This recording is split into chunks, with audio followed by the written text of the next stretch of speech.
Hello dear student, differential জিওমেট্রির পরবর্তী ক্লাসে স্বাগতম। আমরা গতদিন শিখেছিলাম স্পর্শ লম্ব সমতলের সমীকরণ। সেই সমীকরণেরই আজকে একটি অ্যাপ্লিকেশন শিখব। এই দাগ নাম্বারটি আপনাদের সঙ্গে নাও মিলতে পারে। আমি একটি প্রবলেম নিয়েছি, দেখেন বলা হয়েছে উদাহরণ 13, এটা এক্স ইকুয়াল টু এই বক্ররেখার ইকুয়াল টু এত বিন্দুতে স্পর্শ লম্বতলের সমীকরণ নির্ণয় করতে বলা হয়েছে। ডিয়ার স্টুডেন্ট, এই প্রশ্নটি এসেছে ন্যাশনাল ইউনিভার্সিটিতে 2012 সালে এসেছে, 2012 সালে। ঠিক আছে, আচ্ছা, তো আমরা এটি সমাধান করব। দেখেন ডিয়ার স্টুডেন্ট, আপনারা যেটা শিখেছিলেন r equal to r of x, এইটার যে স্পর্শ লম্বতলের সমীকরণ এইটা ছিল r dash r double dash এর বক্স প্রোডাক্ট সমান 0, তাই না? আমি বলেছিলাম এখানে r equal to r s এইটা না হয়ে এটা x equal to x of s হইতে পারতো। তখন এই আর এর জায়গায় কত হতো? X x dash x double dash এটা সমান 0 হবে, ঠিক কি না? এই আরটা হচ্ছে চলমান বিন্দু, যেটাকে আমরা ক্যাপিটাল এক্স ওয়াই জেড আপনারা ধরতে পারেন। ক্লিয়ার? আচ্ছা, তাহলে এখন আমাদের দেখেন এই যে যেটা দেওয়া আছে, এই যে এক্স ইকুয়াল টু এখানে কি করতে হবে? X dash x double dash বের করতে হবে সঙ্গত কারণে। এখন এখানে তো আর ইউ আছে, তাহলে তার ড্যাশ হবে না, এটা হবে কি তাহলে? ডট, এই ডবল ডট। তাহলে একবারের ডেরিভেটিভ আর দুইবার ডেরিভেটিভ বের করতে হবে কার সাপেক্ষে? ইউ এর সাপেক্ষে। আশা করি বুঝতে পারছেন। ওকে, তাহলে লিখবেন দেওয়া আছে, এই বইয়ের সকল অঙ্কই করিয়ে দেব, আপনারা ধৈর্য সহকারে আমি যে সিকোয়েন্সে করাচ্ছি জাস্ট এই সিকোয়েন্সেই করবেন। এ সাইন ইউ বি ইউ। এবার কি করতে হবে? এক্স ডট একবার ডেরিভেটিভ, কজের ডেরিভেটিভ ইউ এর সাপেক্ষে, তাই না? কজের ডেরিভেটিভ করলে কি হবে? মাইনাস সাইন, সাইনের ডেরিভেটিভ করলে হবে কজ, আর এখানে ইউ এর ডেরিভেটিভ করলে শুধু ইউ। এবং এবার কি করতে হবে? ডবল ডেরিভেটিভ, তাই না? ডবল ডেরিভেটিভ এটার আরেকবার ডেরিভেটিভ সাইনকে করলে হবে কত? Cos U. আর কজের ডেরিভেটিভ করলে হবে মাইনাস সাইন ইউ, এ তো ধ্রুবক। আর বি কে ডেরিভেটিভ করলে হবে 0। এখন একটা বিন্দু বলে দেওয়া আছে, দেখেন এই বিন্দুতে বের করতে হবে, তাই না? তাহলে লিখতে হবে অতএব ইউ ইকুয়াল টু π/4 বিন্দুতে, এত বিন্দুতে এক্স এর মানও বের করতে হবে। এই যে x x dot x double dot মানে এক্স এর একবার ডেরিভেটিভ দুইবার ডেরিভেটিভ সবগুলোতেই আমাদের এইটা আরোপ করা লাগবে। সো তাহলে এ কজ কত? 45 এর মান আপনারা জানেন √2, 1/√2। এখানেও সাইন 45 এর মান 1/√2। আর বি হবে কত? বি π/4। এই ইউ এর জায়গায় কত বসাবো? π/4। ক্লিয়ার? আচ্ছা, আর হবে এক্স ডট সমান কত হবে? এক্স ডট সমান এখানে মাইনাস, এটা সাইন 45 এর মান 1/√2, কস 45 এর মান 1/√2। আর এখানে তো ইউই না, ইউ এর কোনো রাশি নাই, তাহলে ওটা শুধু বি হবে, তাই না? আচ্ছা, এবার ডবল ডেরিভেটিভ, ডবল ডেরিভেটিভে যদি মান বসাই তাহলে এটা হবে মাইনাস a/√2, এখানে 45, তাই না?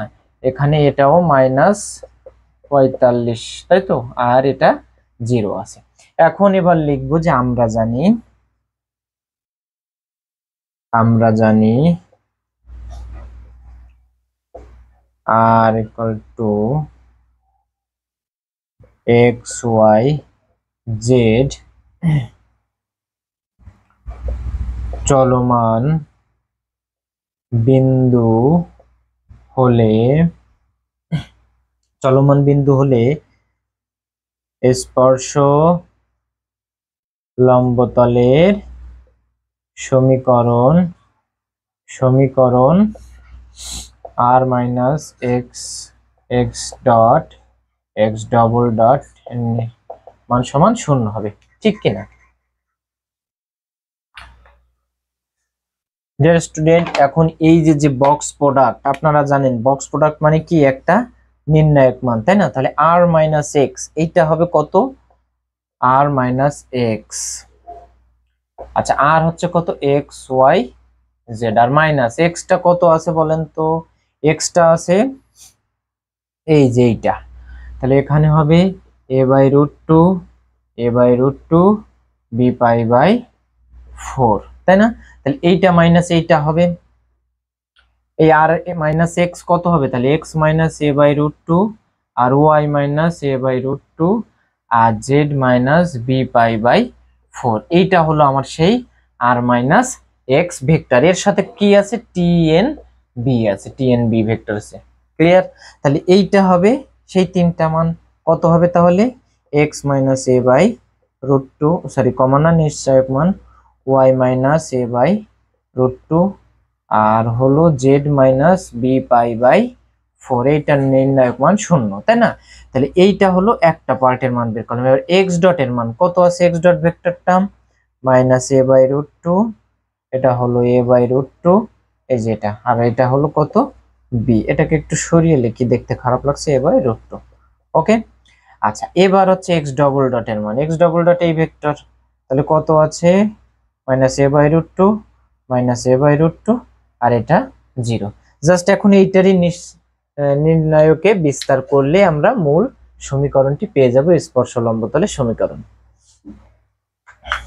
তাহলে আমরা ডান পাশে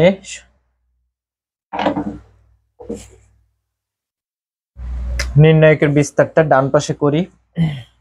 দেখেন এখন এইটা into X minus A by root two, এইটা ইন্টু, তাহলে এইটার ক্ষেত্রে এই সারি এই কলাম বাদ যাবে, এই কর্ণ মাইনাস এই কর্ণ গুণ করলে হবে জিরো, মাইনাস, আর এই কর্ণ গুণ করলে মাইনাস মাইনাসে plus A B divided by root two plus. এবার হচ্ছে এটা লিখবো, প্লাস দিয়ে করি আমি, কিন্তু নির্ণায়কের বিস্তারগুলো আমি সব প্লাস দিয়ে করি। এবার এইটার জন্য এই সারি এই কলাম বাদ, এটা ঢাকবো, তাহলে এইটার জন্য এটা ঢাকবো, এর সামনে যেটা থাকবে সেই কর্ণ আগে গুণ মাইনাস এটা। ওকে, এবার এইটার জন্য এটা ঢাকবো, এর সামনে যে কর্ণ থাকবে সেই কর্ণ আগে গুণ করব, তাহলে মাইনাস এই কর্ণ আগে গুণ করলে minus A B by root two, A B by root two, যে কর্ণ মাইনাস, তারপরে এটা গুণ করলে ফর্মুলার মাইনাস দিয়ে জিরো প্লাস। এবার এইটার জন্য ওকে, তাহলে Z minus B pi by four, এইটা ঢাকবো, তাহলে এটা ঢাকার পরে সামনে কি আর কিছু আছে, নিশ্চয় না, তাহলে এই কর্ণ আগে গুণ করতে হয়। ঠিক আছে, এটা হচ্ছে আমার টেকনিক, যেটা নেব এগুলো সব প্লাস দিয়ে লিখবো, আর এইটা হবে যেটা ঢাকবো, যেটা নিব ওই সারি কলাম ডেকে দিয়ে সামনে যেটা থাকবে সেই কর্ণ আগে গুণ, এটা ঢাকলে এর সামনে আছে এইটা, তাহলে এই কর্ণ, এটা আছে এখানে, তাহলে এটা ঢাকবো, এর সামনে আছে কোনটা, এইটা, তাহলে এই কর্ণ আগে গুণ, এটা ঢাকবো, এর সামনে কি আছে, নিশ্চয় না, তাহলে এই কর্ণ আগে গুণ হবে, তাহলে এটা প্লাস এ স্কোয়ার, এই কর্ণ গুণ করলে a square by two minus, এবার এই কর্ণ গুণ করলে minus minus plus a square by two, এটাও a square by two equal to শূন্য হলো। ক্লিয়ার? ডিয়ার স্টুডেন্ট, এবার জাস্ট ক্যালকুলেশন করতে হবে আমাদের, এখান থেকে x minus A by root two, আর এখানে থাকে a B by root two plus,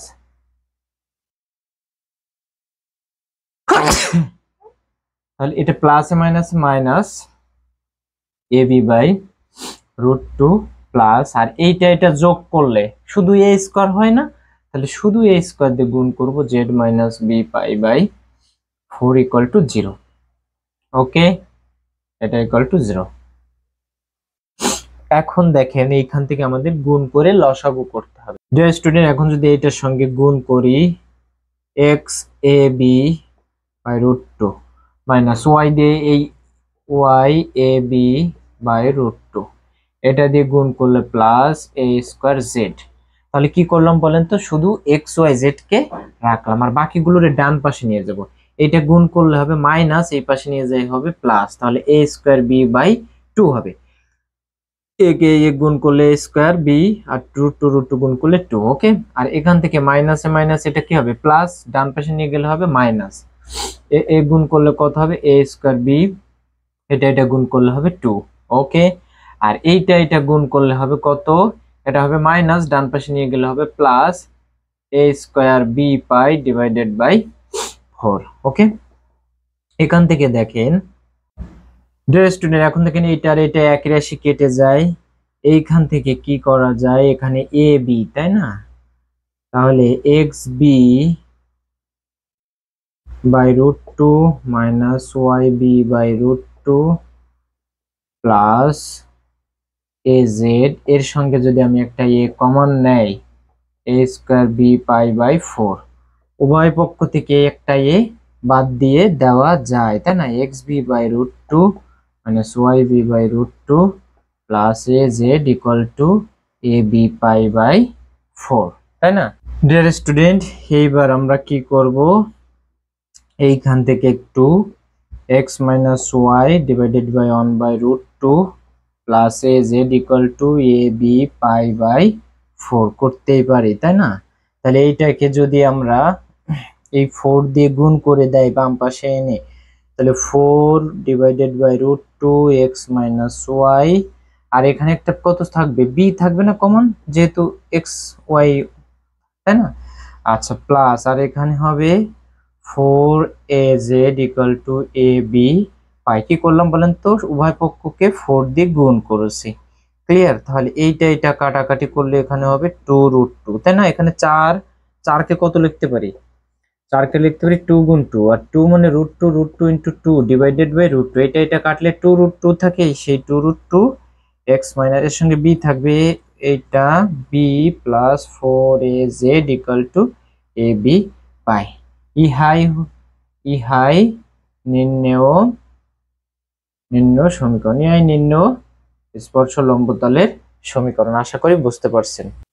deer student, এবার আরেকটি উপপাদ্য নিয়েছি, দেখেন। এটা আছে উপপাদ্য এফ অন ভেক্টর আর, তাই না? F of R equal to 0 আর F two R equal to 0, এই দুইটা তলের সমীকরণ, ভেক্টর সমীকরণ। ক্লিয়ার? ফাংশন দিয়ে প্রকাশ করা হয়েছে। তাহলে এই দুইটা ফাংশন তলদ্বয়ের ছেদক বক্ররেখার একটি বিন্দুতে স্পর্শ লম্ব তলের সমীকরণ নির্ণয় করতে বলেছে। তার মানে এই দুইটা তল একটা বিন্দুতে ছেদ করবে, সেইখানে স্পর্শ বিন্দুতে, সেই বক্ররেখার একটি বিন্দুতে, ওরা যে জায়গায় ছেদ করেছে সেই বিন্দুতে স্পর্শ লম্ব তলের, সেই বিন্দুতে লম্ব তলের সমীকরণ বের করতে হবে। এখন চিত্রটা একটু দেখি। মনে করেন এইটা একটা বক্র তল, ঠিক আছে? এই বক্র তলটাকে আমরা ধরতেছি, মনে করেন f1 আর ইকুয়াল টু 0 সমীকরণ, ঠিক আছে? এখন এই বক্র তলের উপর একটা অবিলম্ব ভেক্টর যদি বের করতে চাই, মনে করেন এটা একটা বক্ররেখা, এইটা স্পর্শক টি, আর এই টি এর সাথে লম্ব হচ্ছে কি, অবিলম্ব এন, ঠিক কিনা? এখন এই অবিলম্ব যদি দেওয়া না থাকে, যদি বলা হয় যে টি এর সাথে অবিলম্ব ভেক্টরটা কত হবে, তাহলে এইটা যে ফাংশন, মনে করেন এটা ফাই ফাংশনের সমীকরণ, তাহলে এর অবিলম্ব ভেক্টরটা হবে ডেল ফাই, মানে ডেল দিয়ে তার ডেরিভেটিভ হবে। বুঝতে পারছেন কি? ক্লিয়ার? তাহলে এই তলের উপর অবিলম্ব ভেক্টর কত হবে, যেহেতু এই তলের ফাংশনটা কি f1, তাহলে ডেল f1 হবে কি এর অবিলম্ব। বুঝছেন কিনা? এটা কিন্তু আপনারা সেকেন্ড ইয়ার ক্যালকুলাস 2 তে শিখেছিলেন 12 অধ্যায়ে। ওকে, তাহলে এটা হলো f1। আরেকটি তল নেব, মনে করেন এটা হলো f2 R equal to 0। Clear? এরা পরস্পর এই পি বিন্দুতে ছেদ করেছে। এখন পি বিন্দুতে আমার বলা হয়েছে তলদের ছেদক রেখার একটি বিন্দুতে স্পর্শ তলের সমীকরণ। তাহলে দেখেন এই জায়গায় আমরা এখানে আমরা একটা স্পর্শ ভেক্টর টি নিলাম, সেই স্পর্শ ভেক্টরটাকে আমরা এটা লিখতে পারি টি সমান কত, আর ডট, যখন এই মডুলাস আর এর মান 1 হবে, এটা আপনারা শিখেছেন কিন্তু, ঠিক আছে? আচ্ছা, তখন এটা কত হবে, টি সমান আর ডট লেখা যাবে স্পর্শ ভেক্টরটাকে টি সমান আর ডট। এখন এইটার সাথে এই যে এই টি এর সাথে অবিলম্ব ভেক্টর গুলো কি হয়, লম্ব হয়। অবিলম্ব তো স্পর্শকের সাথে লম্ব, তা এই আর ডট হচ্ছে স্পর্শক, তাহলে এর সাথে অবিলম্ব কি হবে, লম্ব হবে। তাহলে অবিলম্ব f1 যেটা, তাহলে f1 মনে করেন এটা ডেল f1, আরেকটি অবিলম্ব হচ্ছে মনে করেন ডেল f2। বুঝছেন কিনা? একটা f1 একটা f2। ক্লিয়ার? তাই এটাকে ডেল f1 আর ডেল f1 আর, ব্যাস ডেল f2 আর লেখা হলো। তাহলে এই ডেল f1 এর সাথে আর এর সাথে উভয়ের সাথে লম্ব, ঠিক কিনা? এটা তো আঁকানোর জন্য আমি তো বোঝানো যায়নি, এটা তো এভাবে আঁকানো সম্ভব না, ঠিক আছে, 2 ডাইমেনশনে। ক্লিয়ার? তাহলে দেখেন এইটার সাথে এইটা লম্ব, আবার এইটার সাথে এইটাও লম্ব, তাহলে এরা পরস্পর, এই দুটো ভেক্টর লম্ব হওয়ার শর্তে কি এদের ডট গুণ শূন্য হবে। জাস্ট এই ব্যাখ্যাটুকুই আমরা এখন লিখবো, আর এইটার নাম দেব পি আর ভেক্টর, পি বিন্দু। ব্যাস এই বর্ণনাটুকুই এখন লিখবো।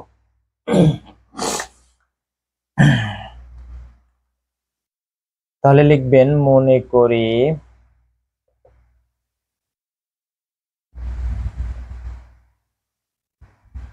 জিরো ও f2r = 0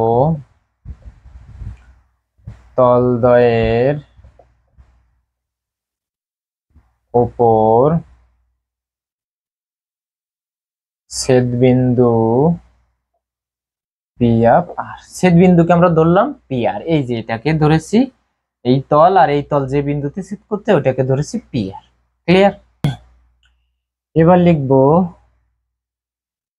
যে পি বিন্দুতে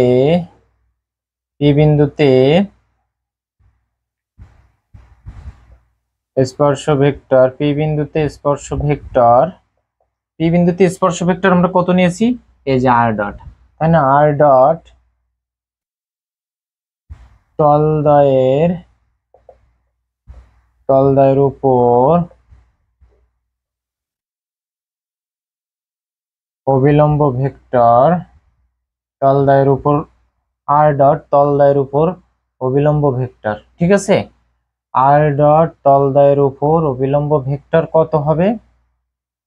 অবিলম্ব ভেক্টর ডেল f1 আর ও ডেল f2 আর, এই দুটোর সাথে আর ডট তলদ্বয়ের উপর অবিলম্ব ভেক্টর ডেল f1 আর ও ডেল f2 আর এর সাথে লম্ব হবে। তাহলে এখন আমরা কি লিখবো, যে এই আর ডট এইটার সাথে লম্ব, আর ডট এটার সঙ্গেও লম্ব, ঠিক আছে? তাহলে আমরা লিখবো অতএব R dot dot del f1 = 0 এবং R dot dot del f2 = 0, এটাকে সমীকরণ 1 লিখি। ক্লিয়ার?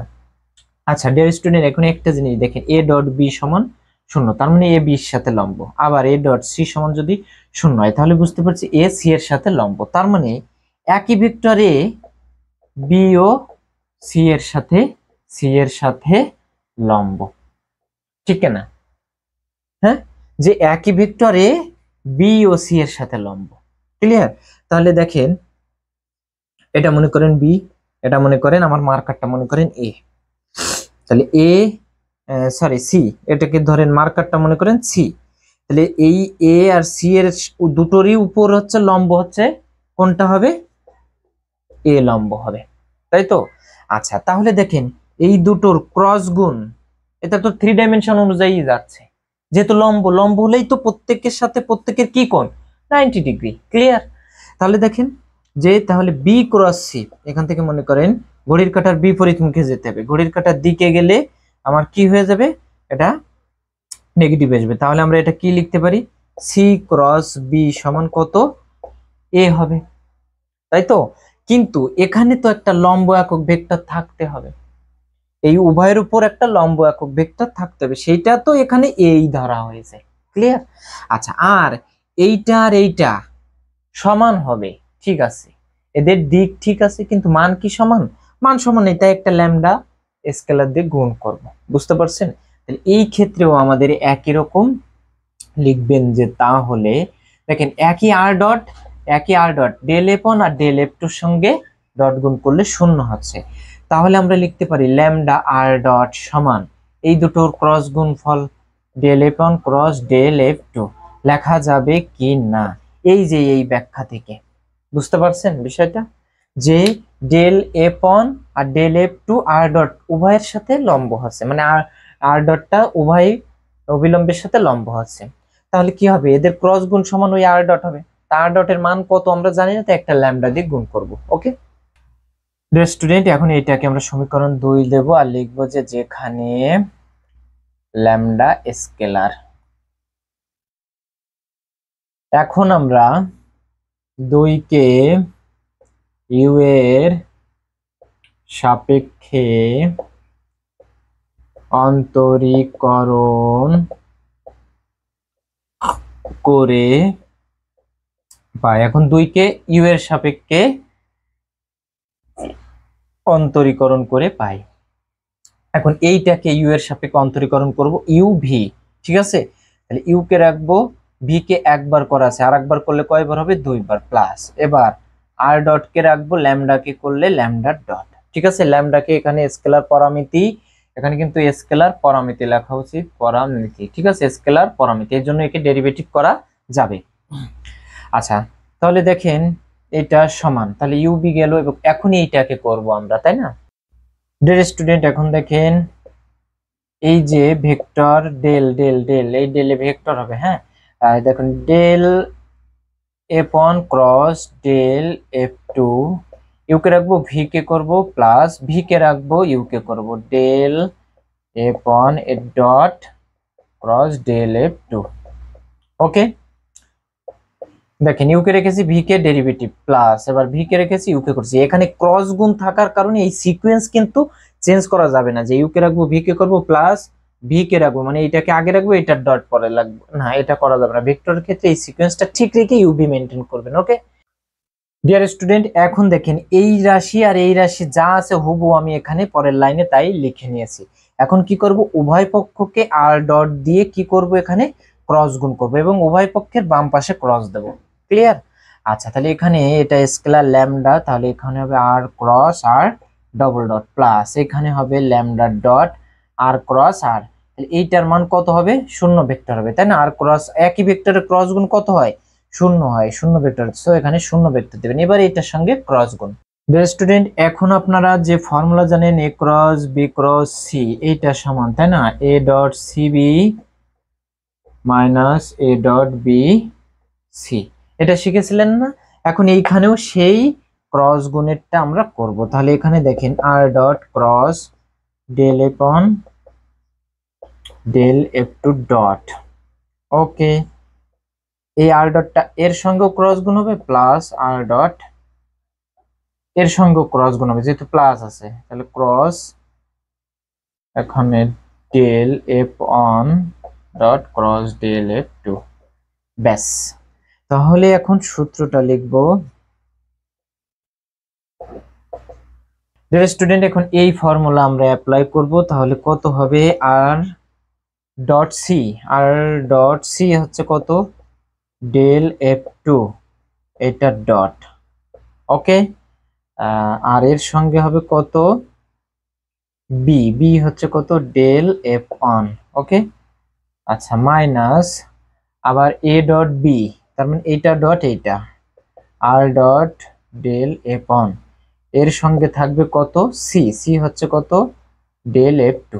তাহলে এইটাতে আমরা এই ফর্মুলা অ্যাপ্লাই করা শেষ, প্লাস দেবার এইটাতে প্রয়োগ করব, তাই না।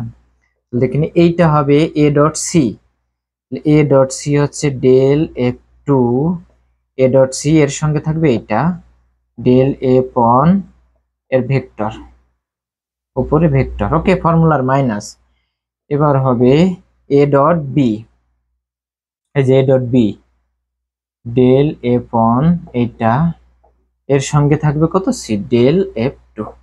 ওকে ডিয়ার স্টুডেন্ট, এখন দেখেন এইটাতে আমি একটু ভুল লিখে ফেলেছিলাম, a dot c b minus A dot B C, তা সিতে ডট আছে না, তাহলে এখানে এর সাথে একটা ডট হবে। ওকে, আচ্ছা, এখন দেখেন তাহলে এখান থেকে ডিয়ার স্টুডেন্ট, এখন দেখেন এই যে ডট গুণ, এইটার মান কত পেয়েছি আমরা, 0, আর এই যে ডট গুণ এইটার মানও পেয়েছি 0, তাহলে এই দুইটা রেজাল্ট কত হয়ে যাচ্ছে, 0 হয়ে যাচ্ছে। তাহলে আমার থাকছে কত, lambda R dot double cross, থাকবে হচ্ছে প্রথম পার্ট আর শেষ পার্ট, এইটা আর এটা 0 হয়ে যাচ্ছে, তাই না। তাহলে R dot del F two derivative এটা।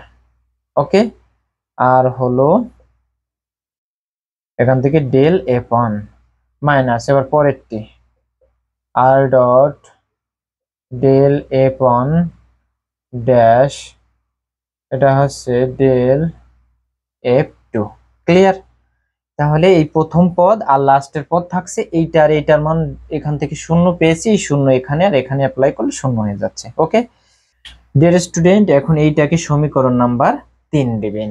হ্যাঁ, এখন আমি তাহলে উপর থেকে মুছে দেই। এটা কিন্তু ফর্মুলা ছিল।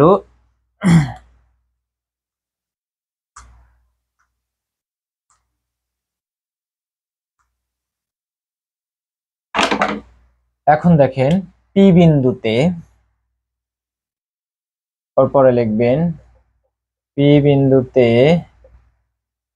এখানে আমার চেয়েছে কি স্পর্শ লম্ব তলের সমীকরণ, তাই না? তাহলে পি বিন্দুতে স্পর্শ লম্ব তলের সমীকরণ কত হবে? আর মাইনাস আর, আর ডট, আর ডবল ডট এর বক্স প্রোডাক্ট সমান 0। ডিয়ার স্টুডেন্ট, এটা মানে আপনারা কত শিখেছিলেন যে আর মাইনাস আর ডট হচ্ছে আর ডট ক্রস আর ডবল ডট, এটা সমান হচ্ছে 0, তাই না? যে এ ইন্টু বি ক্রস সি সমান 0, তাই না? এটাকে তো এরকমই লেখা যায়। আপনার চাইলে এটা স্কিপ করে একবারে লিখতে পারেন যে পি আর বিন্দুতে স্পর্শ লম্ব তলের সমীকরণ হবে আর মাইনাস, এটা ডট না, আর মাইনাস আর ডট আর ক্রস আর সমান হচ্ছে 0। Clear dear student? এখন দেখেন এইটার মান এর সঙ্গে একটা কত আছে? ল্যামডা। তা আমি যদি এখন এর উভয় পক্ষে একটা ল্যামডা দিয়ে গুণ করি তাহলে কোনো সমস্যা? নিশ্চয় না। আর ক্রস আর এটা সমান 0 লেখা যাবে কিনা? ঠিক আছে, এখন দেখেন এইটুকুর মান এইখান থেকে অ্যাপ্লাই করব আমরা। তাহলে কত লিখবো? আর মাইনাস আর, এই ল্যামডা এটা মানে হচ্ছে কত? এইটা ডট আর ডট ডেল F2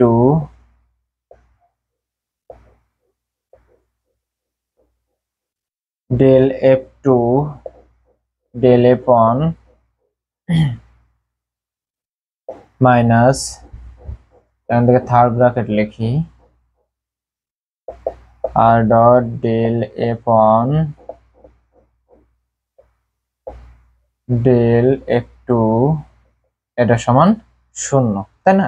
এর সঙ্গে ডট গুণ হবে, তাহলে এইটা এর সঙ্গে আর এটা এর সঙ্গে আছে। তাহলে আমরা এই মাইনাস সেটটাকে ডান পাশে নিয়ে যাই।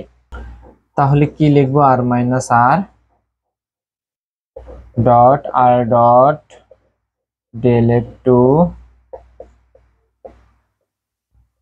ডট ডেল F1 সমান, এবার এটা এর সঙ্গে গুণ ছিল, এটা ডান পাশে নিয়ে গেলে এটা মাইনাস দিয়ে দিলাম। আচ্ছা, আর এখানে হবে আর dot del F1 a dot, আর এখানে হচ্ছে ডেল F2 সমান হচ্ছে, সরি এখানে 0 না, যেহেতু এটা মাইনাস, একটা ডান পাশে নিয়ে প্লাস দিয়েছি। ক্লিয়ার? এর সঙ্গে কিন্তু এটা ডট আছে। ডিয়ার স্টুডেন্ট, চাইলে আপনারা এটা ফার্স্ট ব্র্যাকেটও ব্যবহার করতে পারেন, এটা নিয়ে কোনো সমস্যা নেই।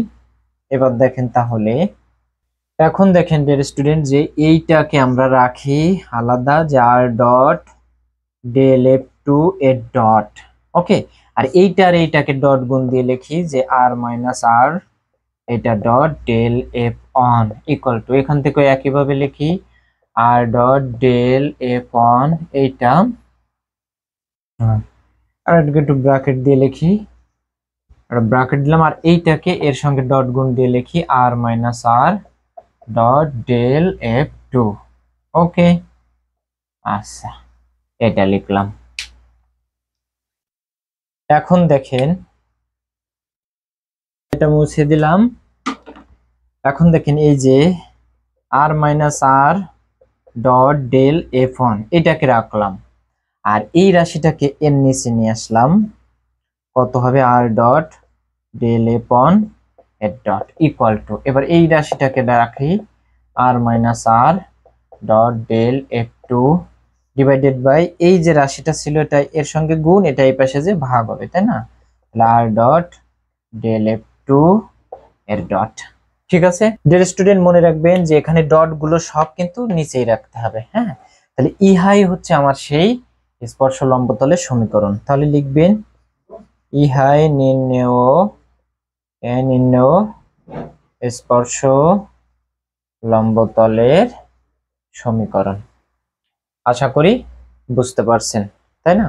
ডিয়ার স্টুডেন্ট, এবার আরেকটি প্রশ্ন নিয়েছি, এটা হচ্ছে উপপাদ্য 3 আমার বইয়ে। এটা আপনারা খুঁজবেন এই সাল দেখে, ঠিক আছে? 2008 আর 2015 সালের কোশ্চেন থেকে। হ্যাঁ, দেখেন, প্রমাণ করো যে এইটা, এই যে ডিটি, এইটা মানে আসলে কত? তাহলে টি এর ড্যাশ এর মডুলাস সমান হচ্ছে কাফা এর মডুলাস, তাই না?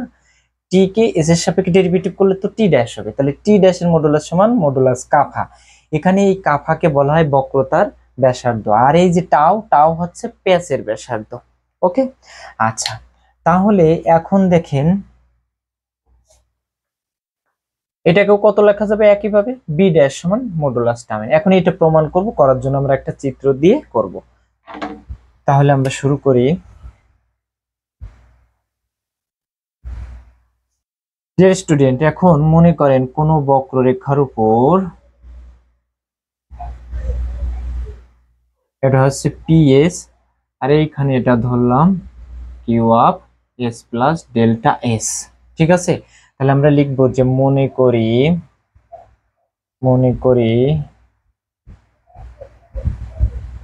কোন বক্ররেখার উপর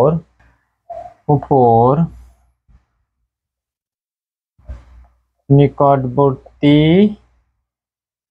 দুটি বিন্দু পি ও কিউ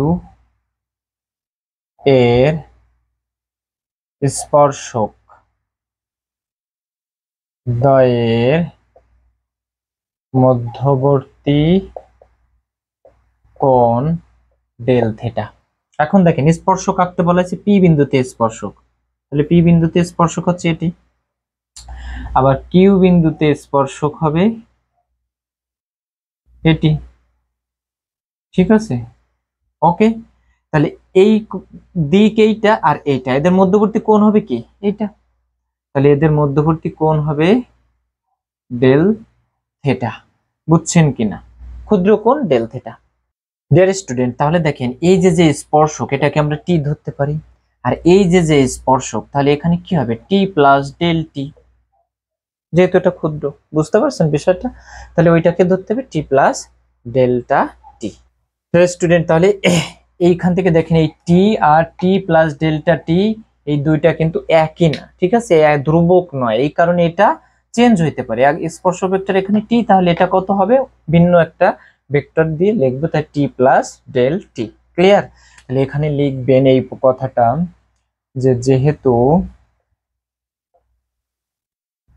স্পর্শ ভেক্টর ধ্রুবক নয়, মানে নির্দিষ্ট নয়, ঠিক আছে? ধ্রুবক নয়, সুতরাং ধরি পি ও কিউ বিন্দুতে একক স্পর্শ ভেক্টর যথাক্রমে একটা টি ও টি প্লাস ডেল্টা টি। ক্লিয়ার? ডিয়ার স্টুডেন্ট, এখন এদের ক্রস গুণের সূত্র কি? আমরা জানি এ ক্রস বি সমান হবে ইটা এ বি সাইন থিটা, এই এ আর বি এর মডুলাস মান, তাই না? এখন যদি এই এ বি এর মান যদি এ বি হয়, এখন যদি মডুলাস দিই, তাহলে কত হবে? এ ক্রস বি এর মান সমান, এর মান কত হবে? 1, আর এইখানে কত হবে? এ বি সাইন থিটা তার মান। বুঝছেন কিনা? ক্লিয়ার? তাহলে এইটাকে আমরা এখন এই টি আর টি প্লাস ডেল্টা টি এর মধ্যবর্তী কোণ, এই ডেল থিটা হলে এদের ক্রস গুণ নির্ণয় করব। ক্লিয়ার? প্রমাণের জন্য তাহলে লিখবে তো f t cross t plus delta t, এইটা এর মডুলাস সমান, তাহলে কত হবে? টি এর মান 1, এই টি এর মডুলাস করলেও 1 হবে। এখান থেকে যে এ বি, যেমন এ আর বি এর মান করলে এ বি হচ্ছে, এখানে টি এর মান 1, এটার মানও 1 আসবে, তাই না? শুধু তাহলে কত আসবে? Sign theta. থিটাটা কত? Delta theta. মধ্যবর্তী কোণ কত নিয়েছি? Del theta. Clear? Delta theta, তাহলে এটা নিয়ে ক্লিয়ার। ডিয়ার স্টুডেন্ট, এখন এই মডুলাস থেকে একটু ক্যালকুলেট করি। টি ক্রস টি প্লাস এই টি ক্রস আবার কত হবে, টি ক্রস ডেল্টা টি এর মডুলাস সমান মডুলাস সাইন ডেল্টা থেটা। একই ভেক্টরের ক্রস গুণ আপনারা জানেন শূন্য হয়, তাহলে এখান থেকে টি ক্রস ডেল্টা টি সমান হচ্ছে modulus sign delta theta. Dear student, প্রমাণের জন্য এটা তো ভেক্টর তাই না, তাহলে এটাকে আমরা যদি ডেল্টা টি এটাকে একটা ডেল্টা এস দিয়ে ভাগ করি কোনো সমস্যা নেই, ঠিক আছে, এর কোনো পরিবর্তন হয় না। স্কেলার দিয়ে ভাগ করলে মানের কোনো পরিবর্তন হয় না। উভয় পক্ষকে তাহলে ডেল্টা এস দিয়ে ভাগ করেছি। ওকে, কেন ভাগ করেছি সেই প্রশ্নের উত্তর এখন পাবেন আপনারা।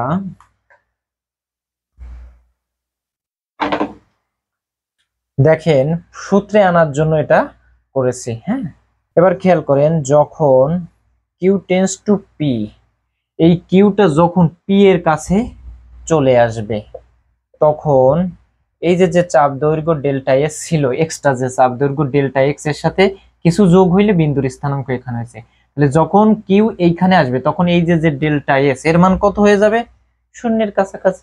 ক্লিয়ার? এত হয়। ডিয়ার স্টুডেন্ট, এখন সীমাস্ত মান নিলে উভয় পক্ষে কি দিতে হবে, limit. Limit delta S tends to 0 T cross delta T divided by delta S modulus. এখন দেখেন, এই যে এইটা আপনারা জানেন যে limit theta tends to 0 sine theta divided by theta এর মান কত, 1। তাহলে এই লিমিট এর সঙ্গে থাকার কারণে এইটার মান 1, আর এইটার সাথে লিমিট থাকলে কত লিখতে পারি, এখানে ডি থেটা ডি এস লেখা যাবে কিনা। এখন দেখেন ডিয়ার স্টুডেন্ট, এইবার আপনারা সেকেন্ড ইয়ারে শিখেছিলেন যে কাপা সমান ডি সাই ডি এস আর রো সমান বক্রতার ব্যাসার্ধ রো সমান 1 বাই কাফা, মনে পড়ে? হ্যাঁ, যে কে ঝুড়ি নিবে মাথায়, আমার ফর্মুলা ছিল কে ঝুড়ি নিবে মাথায়। আমার সেকেন্ড ইয়ারের ক্লাস যারা দেখছেন তারা আশা করি পারবেন বক্রতার ব্যাসার্ধ নির্ণয়ের। তাহলে এই সাই ছিল কি, যে এক্স অক্ষের সাথে যে কোণ তৈরি উৎপন্ন করেছিল আমাদের, তাই না? এটা কি ছিল, যে সেই স্বকীয় সমীকরণ। তাহলে এখান থেকে এই সাই যেমন কোণ, এখানে থেটাও কোণ, তাহলে এইখানে আমরা কত লিখতে পারি বলেন তো, টি ক্রস ডিটি ডিএস এর মডুলাস সমান এটাকে কত লিখতে পারি, কাফা লিখতে পারি। বুঝতে পারছেন কিনা? এই যে একই ধরনের। ক্লিয়ার? শুধু থেটার জায়গায় কত আছে, মানে সাইয়ের জায়গায় কত আছে এখানে থেটা, সেই থেটা কিন্তু কোণই, তাহলে আমরা সংজ্ঞা অনুযায়ী ওটাকে কাফা লিখতে পারি। ওকে ডিয়ার স্টুডেন্ট, এখন এটাকে সমীকরণ 1 লিখবেন।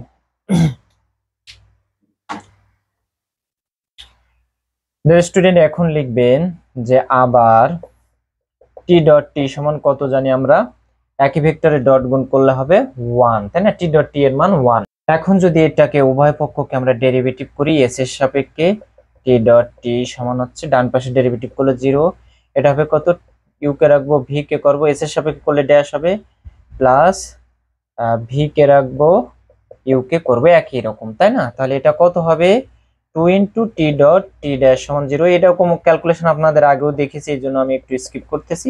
তাহলে টি ডট টি ড্যাশ সমান হচ্ছে 0, তাই তো? ডিয়ার স্টুডেন্ট, এখন দেখেন টি ইন্টু এটাকে ডিএস লিখতে পারি, ড্যাশ মানে এস এর সাপেক্ষে ডেরিভেটিভ। এরপরে দেখেন এইখান থেকে কি বুঝছি, যে যে সুতরাং টি ও ডিটি ডিএস পরস্পর পরস্পর লম্ব। কারণ কি বলেন তো, কারণ এদের ডট গুণ কি হয়েছে, 0 হয়েছে। ঠিক আছে, এখন দেখেন এদের ডট গুণ যদি 0 হয় তাহলে আমরা কি লিখতে পারি, ডিটি, এদের ক্রস গুণ ডিটি ডিএস, ডিটি ডিএস এদের ক্রস গুণ সমান কি হবে, টি এর মডুলাস ডিটি ডিএস এর মডুলাস, আর হবে কত, এদের মধ্যবর্তী কোণ সাইন, সাইন মধ্যবর্তী কোণ 90 ডিগ্রি, সাইন 90। ক্লিয়ার? ওকে, তাহলে এখানে হবে কত, টি ক্রস ডিটি ডিএস সমান, এই টি এর মান হচ্ছে 1। এখন দেখেন এইটার মান হচ্ছে 1 আর সাইন 90 এর মান 1, তাহলে থাকে কত, ডিটি ডিএস, এটা থাকে শুধু, তাই না? এখন দেখেন তাহলে এইটা থেকে এই ডিটি ডিএস সমান এইটার মান কত পেয়েছি, একই কাফা মডুলাস কাফা, এখানে লিখবেন 1 হতে তাহলে এইটাকে টি ড্যাশ এর মডুলাস সমান মডুলাস কাফা লেখা যায়। এটাই প্রমাণ করতে বলেছিল, এই যে এটা প্রমাণ শেষ। এই পর্যন্ত লিখবেন, আমি এটা এমনি জাস্ট দেখালাম। ক্লিয়ার? ঠিক একই রকম ভাবে আমাদের এই ডিবি ডিএস সমান টাও নির্ণয় করতে হবে। ডিয়ার স্টুডেন্ট, এখন প্যাচের ব্যাসার্ধ কি এইটা আমি এখনো ক্লিয়ার করিনি। এইবার আমাদের সেই সংজ্ঞাটা শিখবো যে প্যাচের ব্যাসার্ধ আসলে কাকে বলে। ডিয়ার স্টুডেন্ট, দেখেন প্যাচের ব্যাসার্ধ এটা ছিল স্পর্শক, এটা ছিল অবিলম্ব, আর এই মার্কারটা আমার বি, যেটা এইটাকে এই বি কে বলতেছি দ্বি অভিলম্ব, তাই না? দ্বি অভিলম্ব, দ্বি অভিলম্ব। ডিয়ার স্টুডেন্ট, এই যে যে দ্বি অভিলম্ব এ যে ঘুরবে ঘূর্ণনের ফলে, তাহলে দ্বি অভিলম্বের ঘূর্ণনের চাপের পরিবর্তনের হারকে, সংজ্ঞাটা কি হবে? দ্বি অভিলম্বের ঘূর্ণনের চাপের পরিবর্তনের হারকে প্যাচ বলে, একে টাও দ্বারা প্রকাশ করা হয়। কি বললাম তাহলে?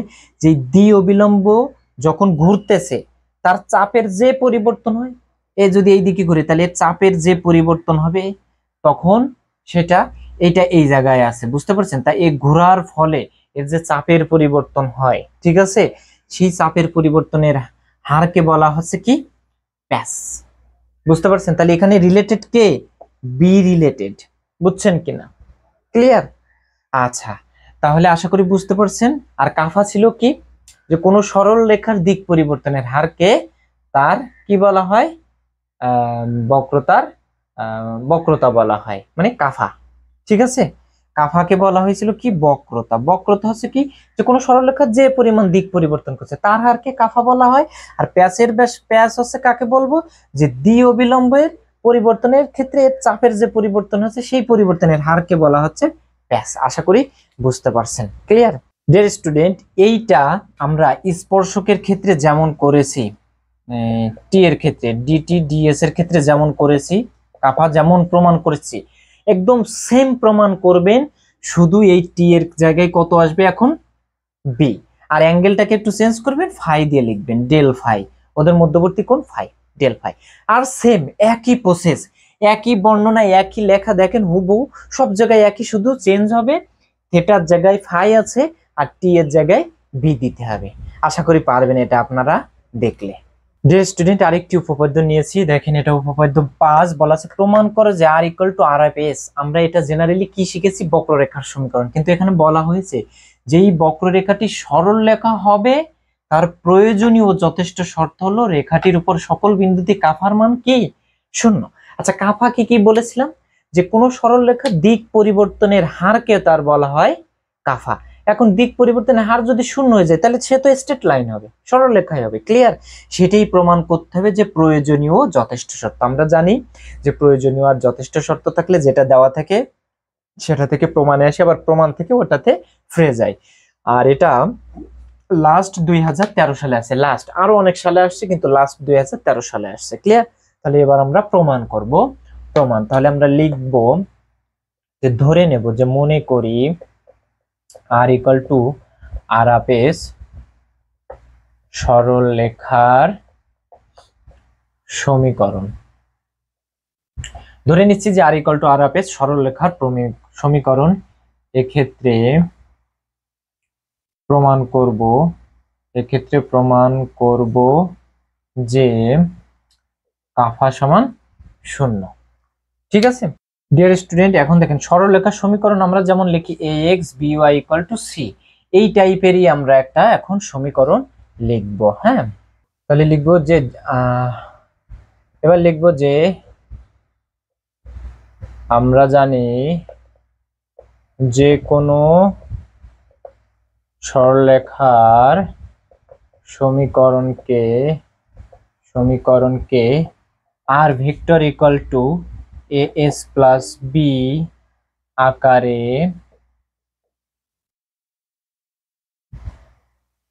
লেখা যায়, যেখানে এ ও বি ধ্রুবক ভেক্টর। ঠিক আছে, সরলরেখা সমীকরণকে এরকম আকারে, ভেক্টরের ক্ষেত্রে এরকম আকারে লেখা যায়।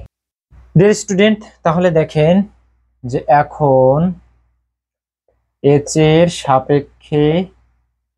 সাপেক্ষে অন্তরীকরণ করে, এইচ এর সাপেক্ষে অন্তরীকরণ করে, এইচ এর সাপেক্ষে অন্তরীকরণ করলে তাহলে ডিডিএস আর ডিডিএস এএস প্লাস বি, এটা হবে কত, আর ড্যাশ সমান, এখানে হবে শুধু এ, আর এস কে করলে 1 আর বি কে করলে 0, তাহলে আর ড্যাশ সমান কত হবে, এ।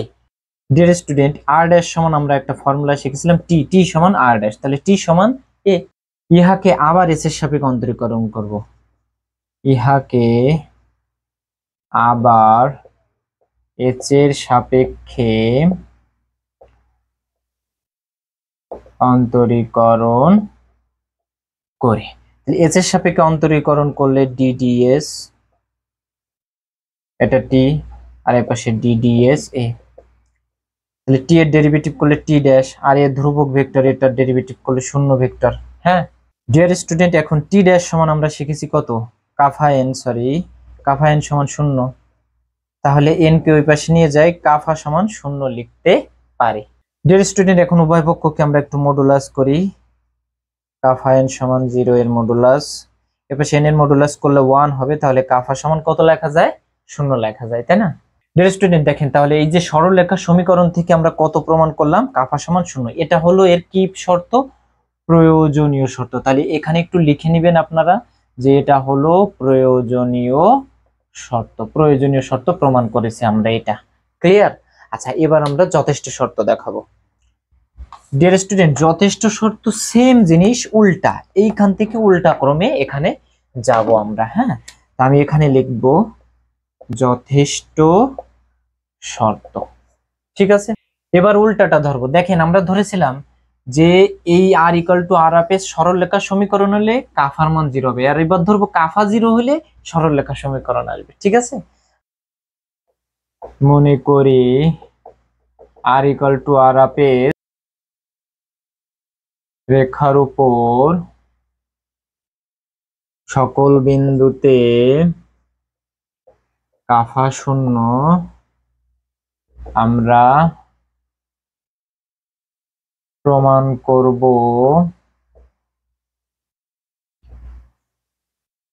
ইহা একটি সরলরেখা প্রকাশ করে, ঠিক আছে, ইহা একটি সরলরেখা প্রকাশ করে, ঠিক আছে। ডিয়ার স্টুডেন্ট, এখন দেখেন তাহলে এখানে কাফা সমান 0, এখন উভয় পক্ষকে আমরা একটা এন ভেক্টর দিয়ে গুণ করতে পারি, তাহলে উভয় পক্ষে আমরা একটা এন ভেক্টর দিয়ে গুণ করলে 0 ভেক্টর হবে, তাই না? তাহলে এই এন ভেক্টর লিখেছি, তাহলে এইটাকে আবার কত লিখতে পারি, টি ড্যাশ সমান 0 ভেক্টর লিখতে পারি, তাই না? ডিয়ার স্টুডেন্ট, এখন দেখেন টি ড্যাশ মানে কত, টি সমান ছিল আর ড্যাশ, তাহলে টি ড্যাশ মানে আর ডবল ড্যাশ, তাহলে এটাকে আমরা আর ডবল ড্যাশ সমান 0 লিখতে পারি, তাই না? এবার কি করব, এস এর সাপেক্ষে ইন্টিগ্রেশন করব, ঠিক আছে, ইন্টিগ্রেশন করে এস এর সাপেক্ষে ইন্টিগ্রেশন করব, দুইবার ডেরিভেটিভ আছে, তাই এস এর সাপেক্ষে একবার করলে একটা হবে, আর এই পাশে একটা ধ্রুবক হবে, সেটাকে আমরা লিখলাম এ ভেক্টর। পুনরায় আবার ইন্টিগ্রেশন করলে, ঠিক আছে, তাহলে আর ইকুয়াল টু কত হবে, এস এর সাপেক্ষে করলে এ এস প্লাস আর একটা ধ্রুবক আসবে, ঠিক আছে, এখানে লিখবেন পুনরায় ইন্টিগ্রেশন, ঠিক আছে, পুনরায় ইন্টিগ্রেশন করে, তাহলে দেখেন কাফা সমান 0 থেকে সেই সরলরেখার সমীকরণই আমরা পেয়েছি। তাহলে এটা হচ্ছে যথেষ্ট শর্ত, আশা করি বুঝতে পারছেন। ডিয়ার স্টুডেন্ট, এবার আজকের ক্লাসের শেষ উপপাদ্য আমরা শিখবো, এটা হচ্ছে উপপাদ্য 6, এটা আছে প্রমাণ করো যে একটি বক্ররেখা কোনো সমতলে অবস্থান করার প্রয়োজনীয় যথেষ্ট শর্ত হলো ওই বক্ররেখার উপর সকল বিন্দুতে টাও এর মান কত হবে, 0 হবে। এখানে এই উপপাদ্যটি এসেছে 2001 সালে আর 2002 সালে, ঠিক আছে। আমরা জাস্ট একটু প্রমাণ শিখবো এখন। হ্যাঁ, টাও এর মান 0। দেখেন একটা বক্ররেখা, মনে করেন একটা চুড়ি যদি কোনো সমতলে রাখা হয়, তাহলে সেইটা সমতলে থাকার কি হবে, তার সকল বিন্দুতে ওই সমীকরণের সকল বিন্দুতে এই টাও এর মান কত হবে? 0 হবে। ঠিক আছে। আচ্ছা, এবার আমরা প্রমাণ করব। একই রকম ভাবে প্রমাণ করব আগেরটির মতো। মনে করি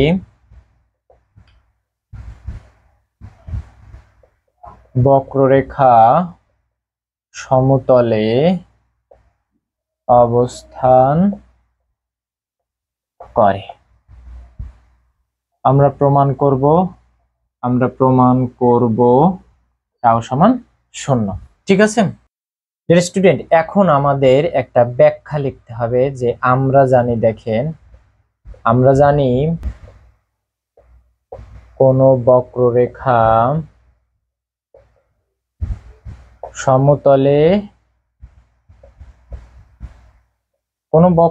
সমতলে অবস্থিত হলে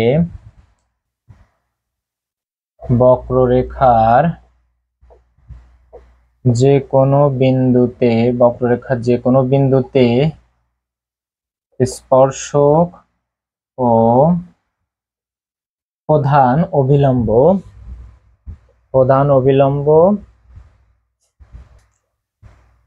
অবশ্যই ওই সমতলে অবস্থান করে।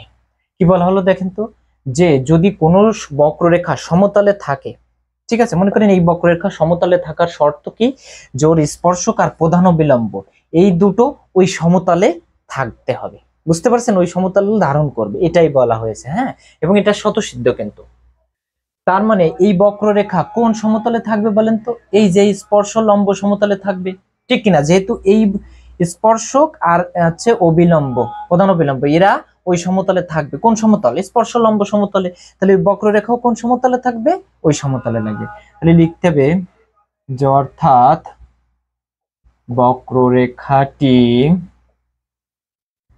স্পর্শ লম্ব তলে থাকবে। বক্ররেখাটি কোন সমতলে থাকবে? স্পর্শ লম্ব তলে থাকবে। ঠিক আছে। আচ্ছা, এবার দেখেন তাহলে আবার বক্ররেখাটি স্পর্শ লম্ব তলে অবস্থান করলে একটি ধ্রুবক দ্বি অভিলম্ব ভেক্টর থাকবে। তাহলে লিখবেন কি, যে একটি ধ্রুবক দ্বি অভিলম্ব ভেক্টর থাকবে। ঠিক আছে, তার মানে আমি বলতে চাচ্ছি যে এই বক্ররেখাটা যদি এই টি এন এই সমতলে থাকে, তাহলে বি ভেক্টরটা লম্ব হবে। বুঝতে পারছেন? সেই ক্ষেত্রে এবং বি ভেক্টরটা লম্ব হবে, তো ঠিক আছে, এবং সেই দ্বি অভিলম্ব ভেক্টরটা কি হবে? ধ্রুবক হবে তখন। বুঝতে পারছেন বিষয়টা? তাহলে আমরা লিখব কি, যে অতএব ভেক্টর বি সমান কি হবে? ধ্রুবক। এখন একে এস এর সাপেক্ষে ডেরিভেটিভ করলে এস ড্যাশ সমান 0 লিখবো। এস এর সাপেক্ষে অন্তরীকরণ, এস এর সাপেক্ষে অন্তরীকরণ করেছি। এখন বি ড্যাশের সূত্র কি ছিল আমাদের? মাইনাস টাও এন ইকুয়াল টু 0। ডেস্টিনি এখানে খেয়াল রাখতে হবে যে যেহেতু টাও বলেছে, টাও কোন ফর্মুলায় ছিল? বি ড্যাশের, এই জন্য বি ড্যাশ আনবো। তাহলে এখন উভয় পক্ষকে মডুলাস করলে কত হবে? মাইনাস টাও এন মডুলাস, এর মডুলাস। এখান থেকে টাও সমান এর মডুলাস করলে 1 হয়, আর এর পাশে কত হবে? 0 হবে। তাহলে মডুলাস আর দেওয়ার দরকার নেই, টাও সমান 0। ক্লিয়ার? প্রমাণ শেষ। এটা হলো প্রয়োজনীয় শর্ত। এবার হচ্ছে আমাদের যথেষ্ট শর্ত দেখাতে হবে। ঠিক আছে, এবার যথেষ্ট শর্ত উল্টা ক্রমে, এই টাও থেকে উল্টা ক্রমে যাব, যে টাও সমান 0 হলে বি ধ্রুবক। তাহলে লিখবেন যে মনে করি বক্ররেখার উপর সকল বিন্দুতে টাও সমান 0 এবং প্রমাণ করব কি, যে বক্ররেখাটি কি সমতলীয় হবে, তাই না? প্রমাণ করব বক্ররেখাটি সমতলীয়। ঠিক আছে, এবার এখানে আমরা করব ক্যালকুলেশন।